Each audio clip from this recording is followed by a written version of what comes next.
It was the kind of day that should have been unremarkable. Wednesday afternoon, I just finished my shift, heading home from work. There was not any tension in the air or some big fight we had the night before. Everything looked normal on the surface until it was not. I walked into the house, dropping my keys on the hallway table like I always do. The TV was on in the living room, some reality show she loved. But the volume was muted. Her shoes, those bright red heels she bought last month, were tossed carelessly by the door. That was the first red flag. Emily was meticulous about keeping things neat, almost to the point of obsession. She would never leave her shoes just lying around. I headed to the kitchen, expecting to see her there, maybe sipping on that ridiculous detox tea she was always trying. But she was not. In fact, the house was too quiet, apart from the low hum of the TV. That's when I noticed her phone left face down on the kitchen counter. And that never happens. My stomach tightened. It was a strange feeling, a gut punch of realization, but not fully formed yet. Something was not right. I could not shake it like an itch you see a not scratch. A silent alarm going off in the back of my head picked up her phone. The screen lit up. One unread message. It was from someone named Nate. And I had no idea who the hell that was. The preview of the message was still visible. Last night was wild. When can I see you again? Wild, wild. The word hit me like a bucket of ice water. I just stood there, staring at it. The edges of my vision blurring as the pieces started to fall into place. Last night, she had told me she was working late. That some deadline had popped up out of nowhere. And she needed to stay at the office to get ahead of things. I had not questioned it. I had no reason to. But now I was questioning everything. I could feel the blood rushing to my ears. The pulse in my temples growing louder with each second. My hand was trembling. The phone still in my grip. Part of me wanted to throw it across the room. Smash it to bits. Pretend I did not see anything. The other part.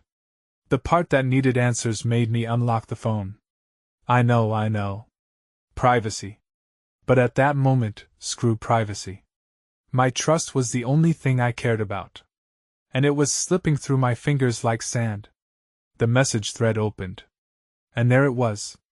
An entire conversation, the kind of conversation you'd never expect to see between your wife and some random guy.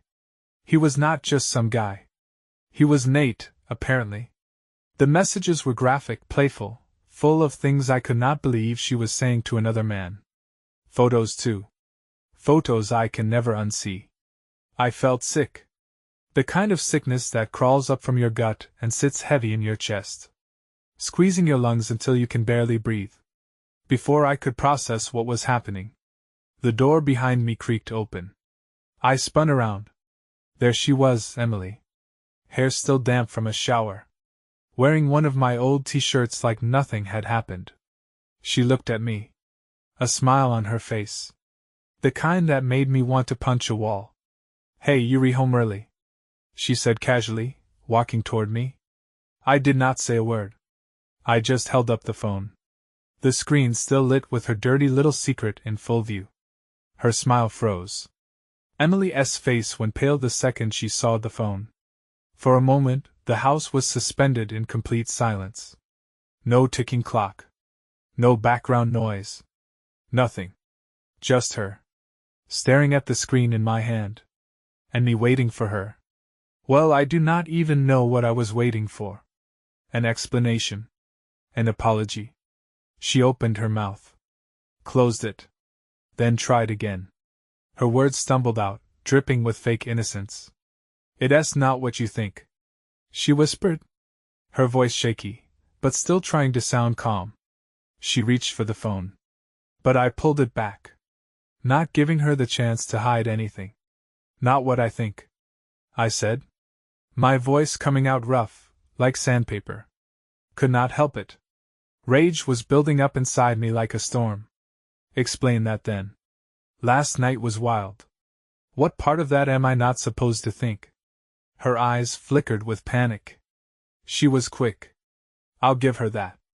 The gears in her mind were spinning at full speed, and I could practically see the lies forming behind her eyes. Nate's just a friend, she said quickly, taking a step back, trying to put some distance between us. We were out with some people from work. And you know, it got a little crazy, but nothing happened. I swear. It's all a misunderstanding. I laughed. I actually laughed. I could not believe she was trying to sell me this garbage. A misunderstanding? I repeated, feeling the heat rise in my chest. Really? And what part of last night was wild? When can I see you again? Is supposed to sound like a friendly conversation. What were you two doing? Playing Scrabble. Her expression shifted just for a second. It was subtle, but I caught it. The flicker of frustration. The way her lips pressed together in that familiar tight line.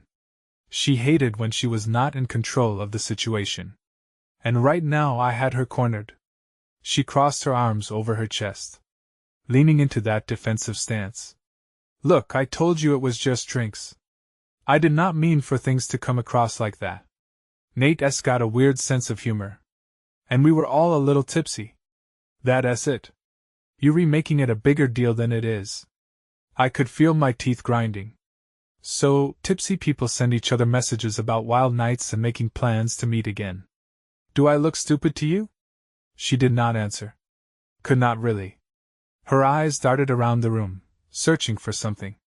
An escape? Maybe? Or another lie that would stick. But there was nowhere for her to go. I had the phone, and the truth was right there on the screen. Still, she kept pushing. Why are you being like this? It's not like I slept with him. God, you're overreacting. She snapped, trying to regain control. I'm allowed to have friends. Since when is that a crime? You reacting like a paranoid freak. Paranoid freak. Those words hit me harder than I expected. It was like she was trying to flip the whole thing on me. Make me the bad guy for catching her in the act. I stared at her. The woman I thought I knew. The one I trusted with everything. And all I could see now was a stranger. Yeah. Friends? I said. My voice colder than I felt. So friendly you see and not even tell me about him. So friendly you sneaking around, having wild nights, lying about working late and hiding your phone. Sure. That's just friendship. Huh. Her face flushed with anger now. The fake calm slipping. She hated being backed into a corner, but she was still trying to claw her way out. I did not hide anything. You read the one going through my phone like some jealous control freak. I did not do anything wrong. That was it. I could not stand there and listen to her twist this around anymore. My hand tightened around her phone and I shoved it back at her. You did not do anything wrong. Then explain this. I scrolled back up through the messages, showing her the pictures, the ones that made me want to vomit. Tell me how sending these to Nate is just friendly. Her eyes flashed, and for a second I saw the mask fall away. Her lips curled into a sneer, but only briefly. You unbelievable. She hissed. I do not have to explain anything to you. I said nothing happened. And if you see not handle that, maybe you should think about why you so insecure. Maybe this is more about you than me. I stood there, breathing hard. My mind racing insecure. She was trying to turn this on me. Make me feel like I was the problem. Classic move. Make the victim feel guilty. I could not believe I was even listening to her at this point, but I was trapped in this whirlwind of emotions. Anger clouding my thoughts. But then something snapped inside me. I was not going to let her play me anymore. Without a word, I turned around and walked out of the kitchen, heading straight to the bedroom. I grabbed the overnight bag from the closet, started throwing clothes into it with zero care. She followed me, her voice rising, panic seeping into her words now. What are you doing? You really going to walk out over this? Over nothing. I zipped up the bag, took one last look at her. Standing there, arms crossed, still defiant, still trying to manipulate the situation. And that's when I realized she did not care. Not really. Not about me, not about us. She cared about being caught, about losing control. But there was not an ounce of regret in her eyes. I'm done, I said quietly, but firmly. Then I walked out the door as soon as the front door slammed behind me. The weight in my chest shifted. It was not relief. It was more like the explosion that had been building inside finally tore through me.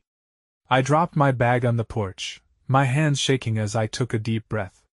The October air was crisp, biting at my skin, but it was not enough to cool the fire inside me. I paced the small porch, heart pounding in my ears. My thoughts a chaotic mess. I kept replaying the last 10 minutes in my head. Every word she said, every lie she tried to shove down my throat. Paranoid, insecure. Nothing happened. The way she twisted the truth tried to turn me into the bad guy. It was like I was not even human to her anymore. Just a problem she needed to manage. I pulled my phone out of my pocket, staring at the screen for a second before I realized I did not even know who to call. My best friend, Jason, he'd tell me to calm down. That it was not worth blowing up my life over. My brother, he'd be furious for me. Tell me to leave her and never look back. The thing was, I was not looking for advice. I was not even sure what I wanted at that moment. The rage was too fresh, too raw to process anything clearly. Just then, the door behind me flew open with a loud bang. Emily stood there, framed by the doorway, her eyes wild, her face flushed. She had that look, the one that meant she was not done. Not by a long shot. You seriously just walked out? She snapped, stepping out onto the porch. You really going to pack a bag and leave over this? Her voice was sharp, cutting through the air like a blade. She took a step closer. Arms crossed over her chest, practically daring me to respond. I did not say anything. I was not sure what to say, honestly. I'd walked out to clear my head, but here she was, already dragging me back into the fire. Unbelievable, she spat. You know what your problem is? You're so damn sensitive. One text message and you freak out like a child. You think you can just storm off every time something does not go your way. One text message? I repeated, my voice low, dangerous. I turned to face her fully now. Emily, it's not one message. It's the whole damn thing. The lies, the sneaking around. The way you talk to this guy, the photos you send. You've been hiding this for God knows how long. And now you want to act like I'm the crazy one. She rolled her eyes. Actually rolled her eyes. Like I was the one being dramatic. I already told you nothing happened. You're just being paranoid because you do not trust me. Could not believe it. She was still sticking to that same garbage story, refusing to admit anything. My hands clenched into fists, but I forced myself to keep my voice calm. Paranoid? How about the fact that you lied about where you were last night? You said you were working late. Turns out you were with Nate, whoever the hell he is. So tell me, how exactly does that fit into your nothing happened story? Her eyes narrowed. And for a second, I saw a flicker of something behind them. Guilt? Maybe. But it was gone as quickly as it appeared. She was good at this, too good. She shifted her weight, putting on that defensive tone again. I did not lie. I was out with colleagues. Nate happens to be one of them. You've met him actually at the Christmas party. But of course you do not remember. Because you never pay attention to my work life. I froze for a second, trying to recall. There had been a guy at the Christmas party. A tall, broad-shouldered dude with an annoying smirk plastered across his face all night. Nate. Yeah, I remembered him now. He'd made some lame jokes that night, tried to talk sports with me. But I brushed him off. Figuring he was just some random guy from her team. I never thought he'd be a threat. But now everything made sense. The late nights, the phone calls she always took outside. The sudden bursts of energy when she came home after one of her work drinks. It was him. You want me to believe this is all about work? I asked, my voice rising despite myself.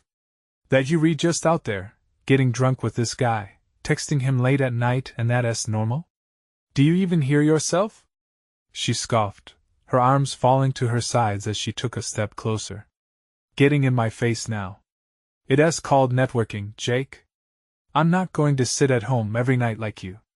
I actually have a career to think about. Maybe if you were not so busy sulking you'd get that. I felt the words hit me. Each one like a fresh slap across the face. Networking. That's what she was calling it now. There was no remorse in her eyes. No apology. Just pure contempt. She was furious. Not because she felt bad, but because I dared to confront her. Dared to make her look bad. I stepped back, shaking my head. You really think I'm going to buy that? That this whole thing, every late night, every lie, every secret, is just about work? Are you serious right now? Her eyes blazed. And I could see the fury rising in her like a wave. She was losing control and she hated it. I do not owe you a damn thing, Jake. She snapped, her voice dripping with venom. I told you nothing happened. And if you see not deal with that, maybe you should leave. You know what? Maybe that's the problem. Maybe I'm bored of you sitting around, playing detective in your own little miserable life. Those words hit harder than anything else. Bored. She was bored of me. I took a deep breath, feeling the rage pulse in my veins. But I knew this conversation was not going anywhere. She was not going to admit it. She was not going to apologize. And she sure as hell was not going to respect me. Not anymore. So I did the only thing I could think of in that moment. I walked past her into the house, straight to the kitchen table. I grabbed the notepad we kept there for groceries, quickly scribbling a few words. Then I tossed it on the table and walked out the door without another glance. As I stepped off the porch, I could hear her voice behind me, rising in anger, demanding to know what the note said. But I did not stop. I did not care anymore. The note, it was simple. Just friendly meetings. I drove around aimlessly for hours after I left the house. The city lights blurring past me as I wrestled with 1,000 different emotions. Anger, betrayal, disbelief. All of them churning inside me, one wave crashing into the next. But under all that chaos, there was something else. Something colder, something final. As I stared out at the empty streets, I could not help but replay her words in my mind. Bored. That one word echoed in my head over and over. It was not just the affair, or whatever she was still trying to call it. It was the sheer contempt. The way she'd spoken to me. Like I did not matter. Like I was some nuisance in her life. How did we even get here? By the time I pulled into Jason's driveway, it was past midnight. I had not called ahead. But that did not matter. Jason had been my best friend for years. He was the kind of guy who'd open the door no matter the time. As soon as I knocked, the door swung open. And there he stood, rubbing his eyes but looking concerned the second he saw my face. Jesus, Jake, what happened? He asked, stepping aside to let me in. I did not say anything right away. I just walked past him into the living room and sank into the couch. Feeling the exhaustion hit me all at once. Jason sat across from me, waiting for me to speak. But I could tell he already knew it was bad. He just did not know how bad. I took a deep breath, rubbing my hands over my face. She has been cheating, man? Jason's face tightened. His usually relaxed demeanor shifting into something more serious. Emily? No way. You sure? I nodded slowly. I found messages. Photos. She has been lying about where she has been. About working late. There's this guy, Nate, from her office. I saw it all, Jason. Everything. He did not say anything at first. Jason was not one to jump into things without thinking. And I appreciated that about him. He let the silence hang between us for a moment before finally speaking. You confront her? I let out a bitter laugh.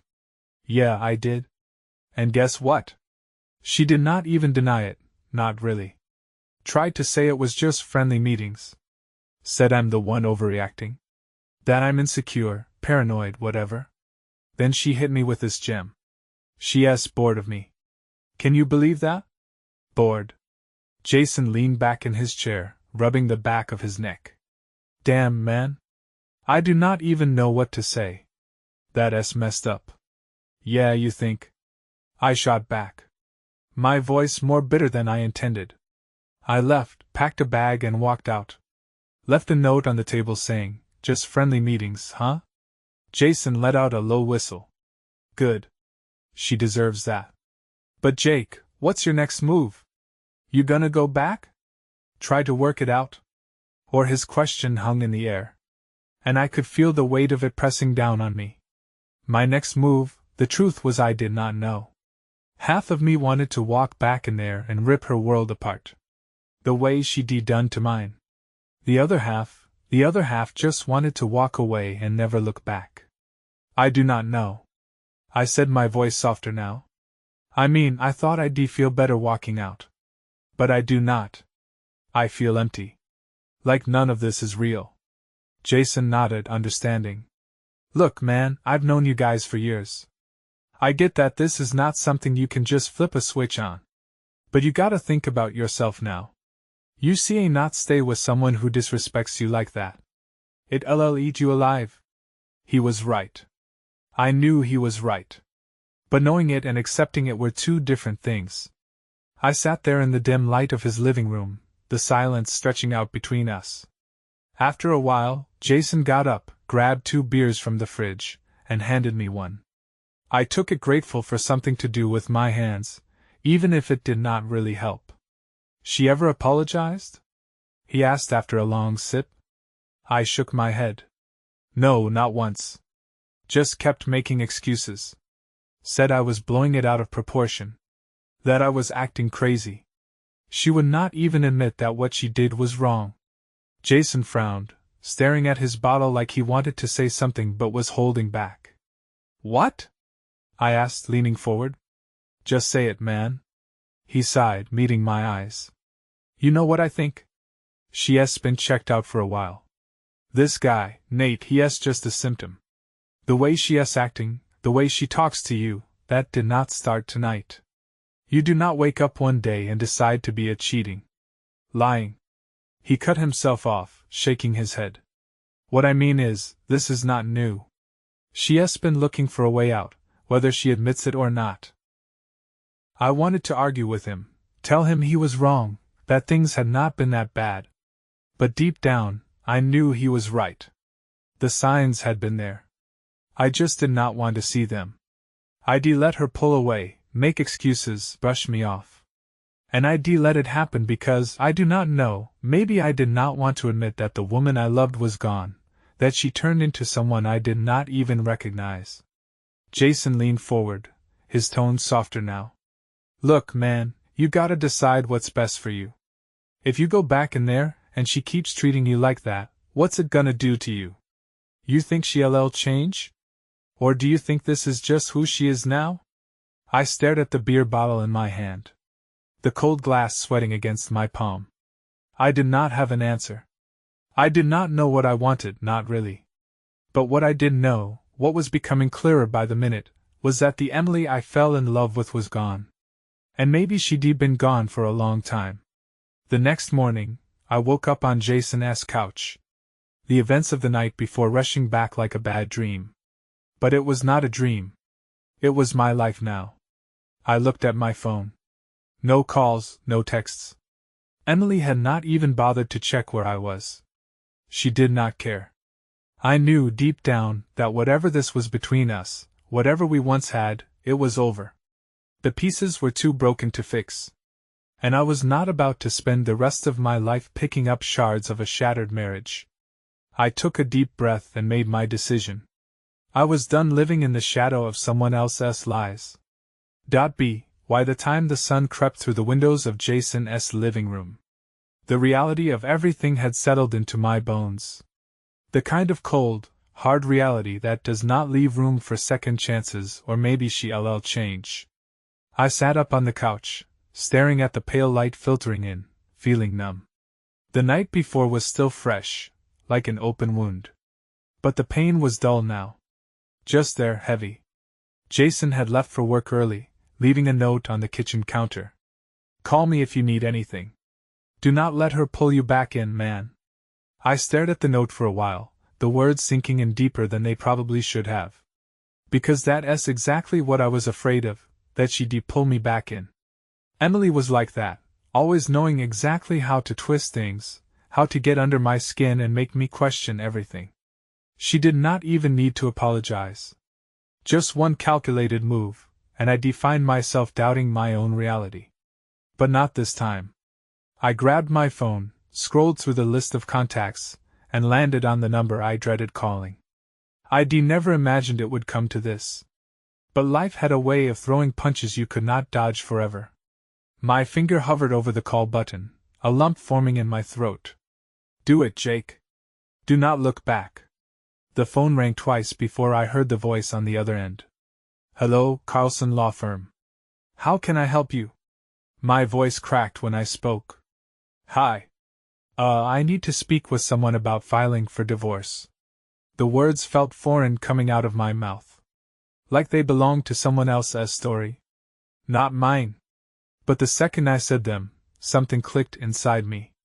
A door closing. A line drawn. There was no going back now. I did not want to. Not after last night. The receptionist transferred me to a lawyer named Diane. A sharp-sounding woman who wasted no time getting into the details. So, Mr. Carter, she said, after I explained the situation briefly, have you and your wife discussed the possibility of divorce yet? Or is this your first step? No. I replied, swallowing hard. I walked out last night. She does not know I'm calling yet. There was a pause on the other end of the line, like she was measuring her response. All right. I understand how difficult this must be for you. But you're doing the right thing by getting informed first. I'll need some more details to proceed. Finances. Assets. Any children involved? No kids. I cut her off, almost relieved. If there was one thing that made this easier, it was that Emily and I had talked about kids in the early years of our marriage. But the conversation had always been vague, pushed off for later. Now, I could not imagine dragging a child through this mess. Good. She said, sounding brisk, but not unkind. That simplifies things a bit. Are you looking for a quick separation? Or are there specific terms you'd like to negotiate? I hesitated, trying to figure out what the hell I wanted from this. My mind kept replaying Emily's face from last night. The anger, the contempt, the way she had looked at me like I was an inconvenience in her life. I felt that bitterness rise up again, but I forced it down. This was not about revenge or anger. It was about finally putting myself first. I just want out, I said quietly, gripping the phone tighter. I do not care about anything else. She can have the house, the car. I just need this to be over. Diane's voice softened slightly. I understand, but we'll take it one step at a time, all right? I'll draw up some papers for a no-contest divorce and we can go from there. It sounds like you're ready to move on. But it's important you do not rush through this. Even if you want a clean break, you should still make sure you're protected legally. I nodded, even though she could not see me. Yeah, okay, just let us get this done. We wrapped up the conversation. And when I hung up the phone, the weight on my chest had not lifted, but it had shifted. It was strange. There was a finality in those words, something concrete in the fact that I had actually taken the first step toward ending the marriage. But it was not satisfaction I felt. It was not freedom. It was just a deep, aching sadness. This was not how things were supposed to turn out. We were supposed to be forever. I thought we had built something real, something that could survive anything. But in the end, it all came crashing down like a house of cards. And the worst part? I did not even recognize the person she had become. Maybe I did not want to admit it, but Jason was right. This was not just about Nate, or some texts, or one bad night. This had been coming for a long time. Emily had been slipping away for months, maybe years, and I'd been too blind or too hopeful to see it. I grabbed my overnight bag from the floor and headed to my car. But instead of driving back to Jason's place, I turned the ignition and made my way toward the house. Our house. I was not planning on talking to her. I had nothing left to say, but I needed to grab some more of my stuff and face the reality of the situation. As I pulled into the driveway, I noticed her car was still parked there, but something was off. The curtains in the living room were drawn tight, and the place looked eerily quiet. I hesitated for a moment before stepping out, walking slowly up the path to the front door. I had not thought about what I'd do if she was home, but I did not have the energy to fight with her again. I just grabbed what I needed and leave. Simple. But as I opened the front door, the silence inside hit me like a wall. No TV blaring in the background. No sound of her pacing around on the phone. Just silence. My footsteps echoed as I walked through the house. I headed straight for the bedroom, grabbing some more clothes and stuffing them into the bag. Then I saw it. There on my side of the bed lay a crumpled piece of paper. I froze. My heart started racing as I stepped closer and reached for it, unfolding it slowly. It was my note, the one I'd left the night before. Just friendly meetings. Huh! But now, scrawled across the bottom in Emily's handwriting, was a single word. Goodbye. For a moment, I could not breathe. My mind raced trying to figure out what that meant. Was she gone? Did she leave? I dropped the note and rushed through the house, checking every room. Her clothes were gone. The bathroom was empty. Even the pictures on the walls, the ones of us from vacations, weddings, holidays, were missing. She had cleared out just like that. It hit me all at once. The cold, brutal finality of it. Emily had not even waited to talk. She had not tried to explain or apologize or fight for us. She just left. Like I was nothing. Like we were nothing. I stood there in the empty house, the silence now deafening, and realized the truth. I was not just ending the marriage. She had already ended us a long time ago. The emptiness of the house swallowed me whole. I stood there in the bedroom, staring at the empty closets. The bare dresser where Emily's jewelry used to be scattered. And that stupid note she'd left behind crumpled on the floor. Goodbye. A single word. Written with the same cold detachment she'd shown me the night before. It was not just the house that felt empty. It was me. Hollow. Like everything I had known, everything I had built, had been ripped away in one violent motion. Leaving behind nothing but a ghost of what once was. She was gone. Just like that. I should have felt something. Anger. Sadness. Relief. Anything. But instead, there was just this strange, overwhelming numbness. Like my brain could not process it yet. Emily had left. Taking her clothes, her things, and the last piece of her respect with her. She did not fight for us, did not even try. She simply walked out, disappearing from my life as quickly as the trust between us had vanished. I dropped the bag by the bed and sat down, staring at the floor, trying to make sense of it. My phone buzzed in my pocket, but I ignored it. Probably Jason checking in. I could not bring myself to talk to anyone right now. Not when my life felt like a bad movie unfolding in slow motion. How had it come to this? The woman I'd shared everything with for years. The one I thought I'd grow old with had simply packed up and left. No closure, no conversation, just nothing. I could not help but think back to all those times we'd laughed together. The plans we'd made. The little moments that used to feel so significant. They all seemed like distant memories now, barely even real. I stood up, feeling the walls closing in on me, and walked through the house like a stranger. The living room, where we'd spent countless nights watching movies and arguing about what to order for dinner, felt foreign now. The kitchen, where she used to tease me about my terrible cooking, was cold. The countertop bare.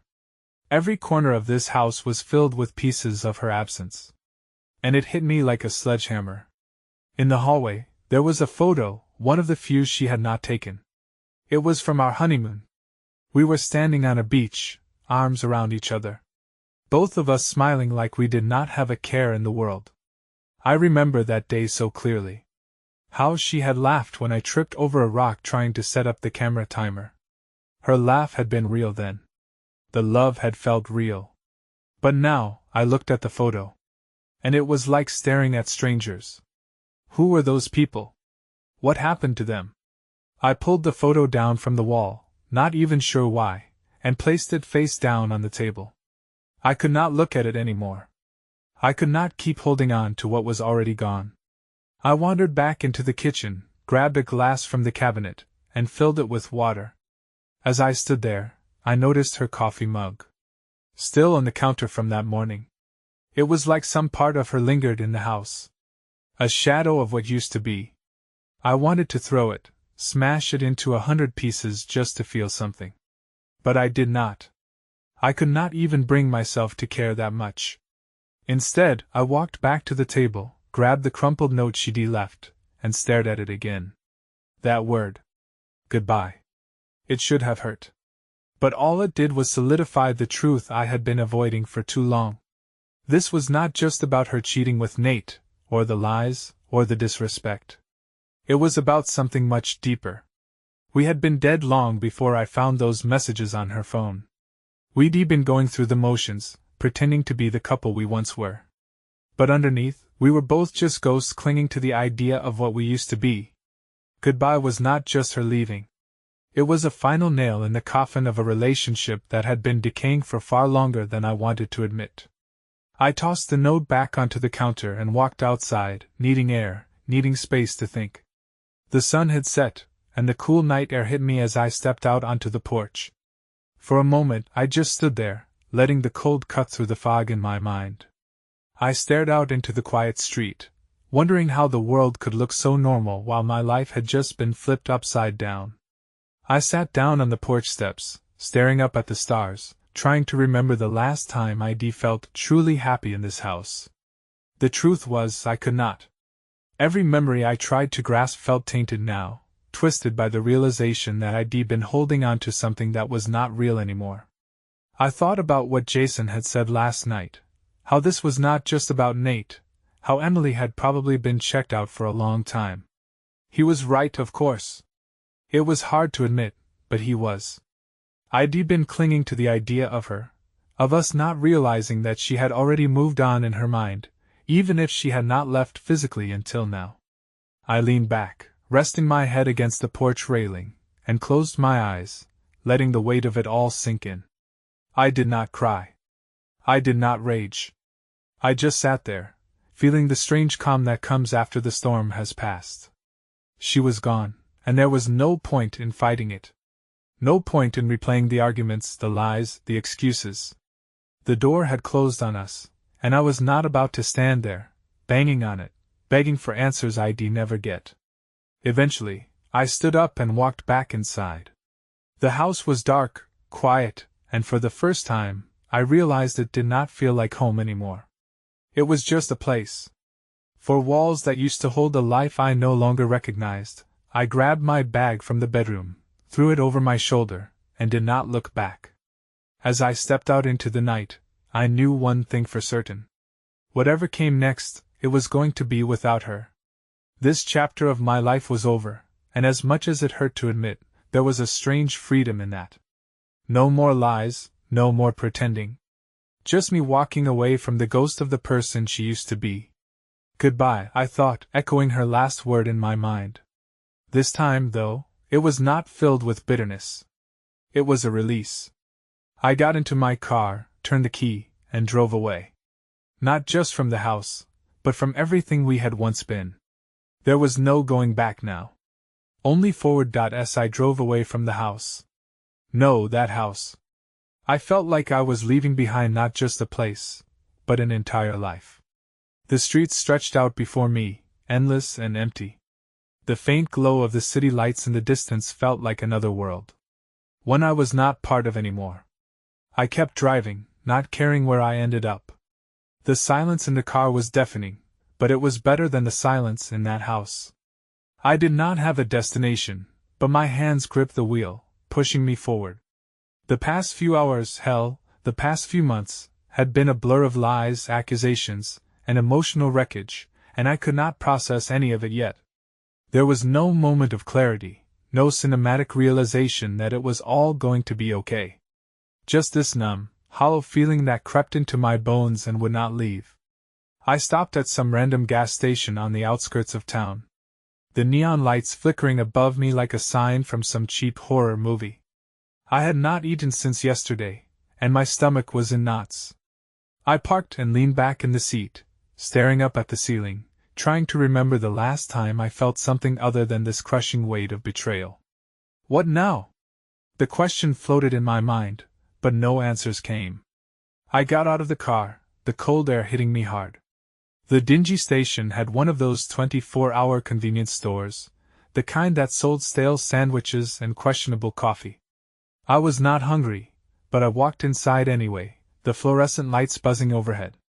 A part of me felt like I was just drifting, floating through motions that did not mean anything anymore. The guy behind the counter glanced at me, disinterested, flipping through a magazine. He did not care. Nobody did. And maybe that was the point. I did not need anyone to care. This was something I had to deal with on my own. I grabbed a water bottle, paid for it, and stepped back outside, breathing in the night air. The stars were hidden behind a layer of clouds now, and the chill had deepened. Everything felt colder. As I leaned against my car, sipping the water and staring out at the dark highway, my phone buzzed in my pocket. I pulled it out, expecting Jason to check on me again. But it was not Jason. It was Emily. For a second, I just stared at the screen.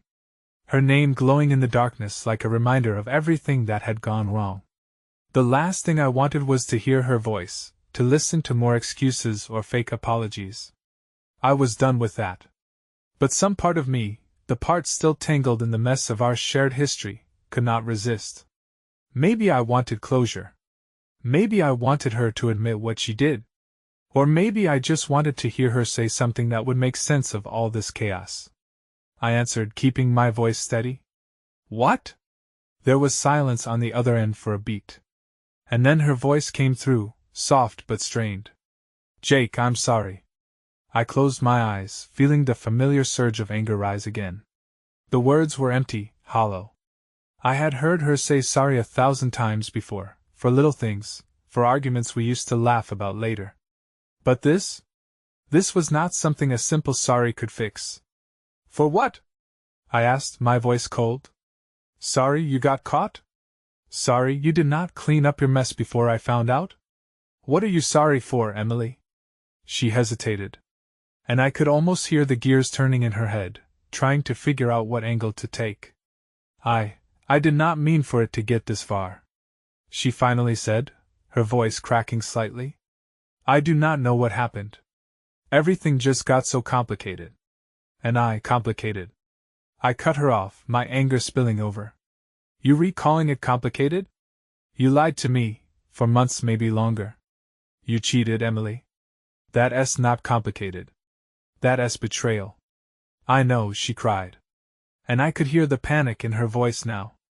I know, Jake, I messed up. I do not know why I did it, okay. Things between us have not been right for a while. And I felt like I was drowning. I did not know how to fix it. And then Nate, I nearly threw the phone across the parking lot when I heard his name. Nate, just hearing her say his name made my blood boil. Stop. I do not want to hear about him. I do not want to hear excuses about how I was not enough. Or how things got hard. You think this justifies what you did? Because you felt bored. I was not bored, she said, her voice breaking now. I was scared. Scared that we were falling apart, and that I was not enough for you anymore. I know it sounds stupid. But I was afraid you did not love me the same way. And you were afraid I did not love you? I could not believe what I was hearing. The nerve of it. She had been the one sneaking around, sending those messages, doing God knows what with Nate. And now she was turning it around, making it about her fear. Emily, I gave everything to us. Everything. And you threw it away because you were scared? No. Do not try to make this about you being a victim. The silence on the other end was heavy. And for a second, I thought she had hung up. Then I heard a deep breath. I know I messed up. she said, her voice barely a whisper. And I do not expect you to forgive me. I do not know what to say. I never meant to hurt you. Well, you did, I said, my tone flat. I was done with this conversation. Done with her trying to twist the knife while pretending to patch me up. Look, Emily, this is over. There's no fixing this. You did not just hurt me. You destroyed everything we had. I still love you. She whispered the words barely audible, but I did not believe her. Maybe she believed it in her own twisted way. But love is not supposed to feel like this. Love does not leave you hollow and broken. It does not tear your life apart, while the other person walks away without a second glance. I do not care, I said, my voice hardening. I'm filing for divorce. This is done. There was a long pause and I could hear her soft breath on the other end. Shaky and uneven. She was crying, but I did not feel pity. I did not feel anything. Not anymore. Okay, she whispered finally, her voice small and defeated. I understand. I hung up, not wanting to drag it out any longer. It was over. The final thread that had been holding us together, frayed as it was, had snapped. I stood there in the empty parking lot, staring at my phone, feeling the weight of what had just happened sink in. There was no turning back now. No more waiting for her to come around. No more hoping for an apology that would change things. The life I had with Emily was gone. And with that phone call, I had finally severed the last piece of it. For the first time, I felt a strange sense of clarity. Not happiness, not relief, just clarity. There was nothing left to fix. Nothing left to save. The fall was complete. But maybe, just maybe, I was ready to start rising. After I hung up the phone, the silence settled in like a thick fog, wrapping itself around me in the cold night air. I leaned against the car, staring into the distance, waiting for some kind of feeling to hit me. Anger, sadness, regret, but nothing came. Just the same dull, empty sensation that had been gnawing at me since I walked out of that house. Emily was gone. The conversation was over. The marriage, the future I had imagined for us, all of it gone. And I had not even tried to stop it. The phone was still clutched in my hand, but I could not bring myself to look at it. Instead, I dropped it onto the passenger seat, shut the car door, and started walking. There was nothing but the stretch of empty road ahead of me, and the neon glow of the gas station behind me. My footsteps echoed against the asphalt, each one feeling heavier than the last. With every step, I realized I was walking away from more than just a relationship. I was walking away from the man I had been, her husband, the guy who believed in forever, who trusted, who thought love could fix anything. That man was dead, and I was leaving him behind on this road, along with all the shattered pieces of my life. The truth was, I had no idea who I was now or who I was going to be, but I knew one thing: I was not going back. I kept walking, the cold biting through my jacket, but it was not enough to snap me out of the fog. My mind kept drifting back to the phone call. Her voice, shaky and small, still echoed in my ears. I still love you, those words. I did not know if she even believed them, but part of me did. Or maybe it was just that part of me that still wanted to believe in the woman I had fallen in love with all those years ago. The woman who was not this, who was not a liar, a cheat, or a stranger. But that woman did not exist anymore. Maybe she never had. I stopped walking, standing in the middle of the road, staring up at the sky. The clouds had broken, and the stars were visible now, twinkling faintly above me. They seemed so distant, like everything in my life. The life I thought I had built with Emily was distant now, a memory already fading into the background. What was I supposed to do next? I had no answers, no plan, just this void where our future used to be. There was no going back to the house, no going back to her. And even if I could, what was the point? She had made her choice, and now I was making mine. I turned around and walked back toward the gas station. My breath coming out in slow, foggy clouds. There was a weight on my shoulders I could not shake, but underneath it, there was something new, something small. Maybe even the tiniest flicker of hope. Not for the past, not for what I had lost, but for whatever came next. I got back in the car, the cold air clinging to me as I sat behind the wheel, staring out at the dark road ahead. The world felt bigger than it had in a long time, like I was standing on the edge of something vast and unknown. It was terrifying, but it also felt like a chance. A chance to rebuild, to be someone different. I did not start the car right away. Instead, I sat there, thinking about what Jason had said, about how Emily had been checked out long before Nate ever came into the picture. He was right, of course. I had been holding on to the idea of us for far too long, convincing myself that things would get better, that we could fix it. But deep down, I knew the truth. I had known it for a while, but I just did not want to face it. Emily had checked out of our marriage, yes, but so had I. In my own way, I had let go of us too. I let the silence between us grow. The distance widening with every passing day. I had stopped trying, stopped fighting for what we used to be. Maybe that's why her betrayal stung so much. Because it was not just her that had destroyed us. It was both of us. I reached for my phone again, scrolling through my contacts. And this time, I stopped on Jason's name. My thumb hovered over the call button. And for a moment, I almost did not press it. But then I did. It rang twice before he picked up.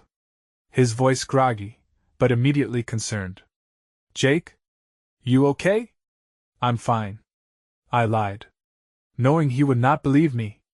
I talked to her. There was a pause on the other end, and then he let out a sigh.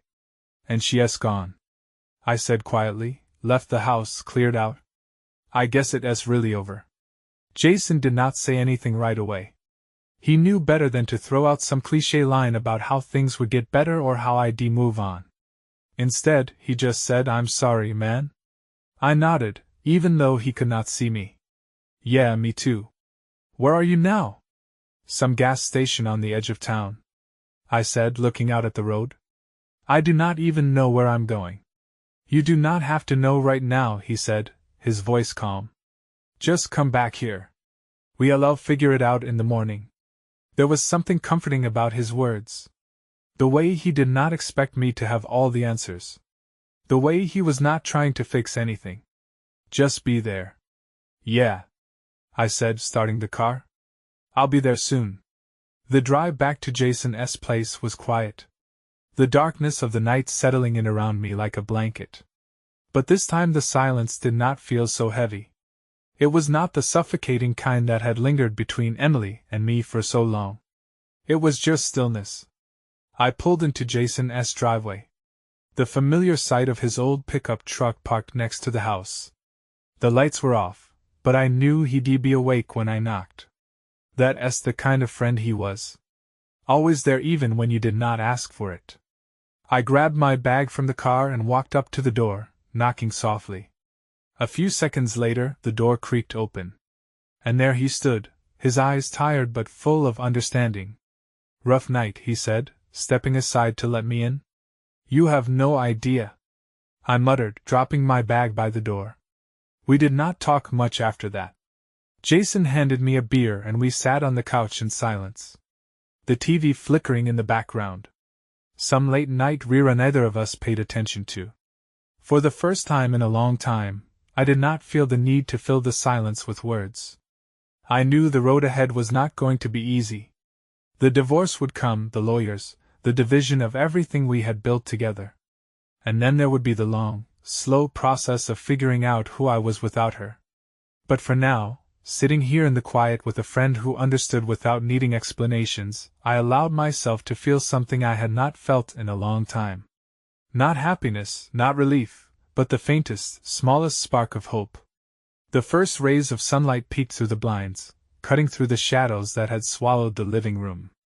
I sat there, slouched on Jason's couch, the empty beer bottle resting on the floor beside me. I had not slept, not really. My mind had been racing all night, flipping through memories, regrets, and what-ifs like some broken slideshow. But as the light filtered in, something shifted. The darkness that had hung over me for days, weeks, even months was lifting. Not all the way, not completely, but enough to breathe again. Enough to see a way forward, even if it was not clear yet.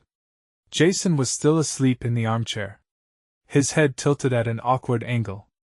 Could not help but chuckle softly. The guy had stayed up with me all night, not once pushing me to talk about anything more than I was ready for. I did not deserve a friend like him, but I was damn grateful for him. He did not need to say it, but his presence told me everything. I was not alone in this. I got up quietly, slipping outside to the small porch in front of his house. The air was crisp, the early morning chill biting but refreshing. For the first time in what felt like forever, I stood still, letting the quiet of the world around me sink in.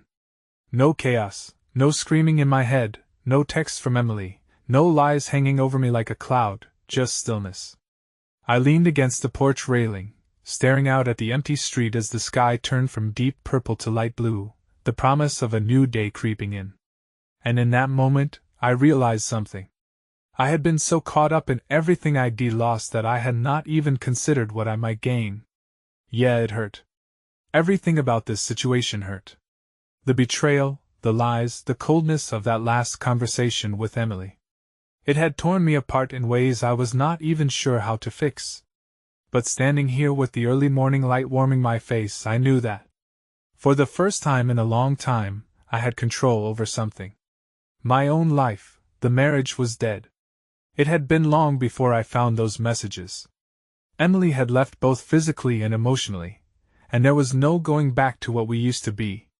But what I had not realized until now was that this was not just the end of us. It was the beginning of me. I had been defined by that relationship for so long, by the love we once shared, by the fights, by the constant struggle to keep things together when they were falling apart, that I had forgotten who I was outside of it. But now, with nothing left to hold on to, I was free to figure that out again. Free to start over. The thought was not as scary as it had been last night. It did not feel like a pit in my stomach or a weight on my chest. Felt like a challenge, like an opportunity. For the first time since this whole mess began, I could see beyond the pain. I pulled out my phone, scrolling through the contacts again. Emily's name was still there, but this time I did not stop on it. I scrolled past it, past the memories, past the weight of what she'd done, and landed on someone else. My sister, Hannah. We had not talked in a while. Mostly because I had been too wrapped up in my own life, too wrapped up in Emily and trying to keep everything together. But now I needed to reconnect with people who mattered, people who were real and solid, not the hollow echoes of something that used to be. I dialed her number, and after a few rings she picked up, her voice groggy with sleep. Jake? What time is it? Early. Sorry. I wanted to talk. I hesitated, unsure where to even begin. A lot has been going on. There was a pause on the other end before she responded, her voice softening with concern. Are you okay? I took a deep breath, feeling the weight of the last few months ease just a little. No, but I will be. For the next hour I talked. Not just about Emily or the betrayal, but about everything. How I had felt trapped for so long. How I had been losing myself without even realizing it. Hannah listened quietly, not interrupting, just letting me unload everything I had bottled up. When I finally stopped, she spoke gently, her voice full of the kind of understanding I had been missing for too long. Jake, I've known something was wrong for a while. I did not want to push, but I could feel it. I'm sorry you had to go through all this alone. But you do not have to anymore. Her words hit me in a way nothing else had. She was right. I did not have to go through this alone. Not anymore. I had people who cared. People who would help me rebuild, who would not judge me for falling apart. I know, I said, feeling a strange sense of peace wash over me. Thanks, Hannah. We talked a little longer, making plans to meet up that weekend. And when I finally hung up, I felt lighter. Not fixed, not healed, but lighter. Like I had taken the first real step towards something new. I stood there on the porch for a while longer, watching the sun rise higher in the sky, casting a golden glow over the quiet neighborhood. The world felt bigger now, full of possibilities I had not seen before. It was not just about surviving anymore. It was about rebuilding, figuring out what came next. And for the first time, I was ready to face that. Jason eventually woke up and joined me outside, squinting against the sun, still half asleep. He handed me a fresh cup of coffee. His way of saying he was there, even without words. "You good?" he asked, taking a sip of his own coffee. I nodded, staring out at the horizon. "I think I will be." We sat there in silence for a while, the morning stretching out before us like a blank canvas. I did not know what the future held, but that was okay. For the first time in a long time, I was okay with not knowing. I did not need all the answers right now. I just needed to keep moving forward. And as the sun climbed higher in the sky, I made a promise to myself. I was not going to let this break me. I was not going to let Emily's betrayal define the rest of my life. I had fallen hard, but I was going to rise from it. Not for her, not for anyone else, but for me. It was not going to be easy. There were still days of hurt and healing ahead, but I was done living in the shadows of what had been. I was ready to start living for what could be. And with that thought, I took my first step into the rest of my life.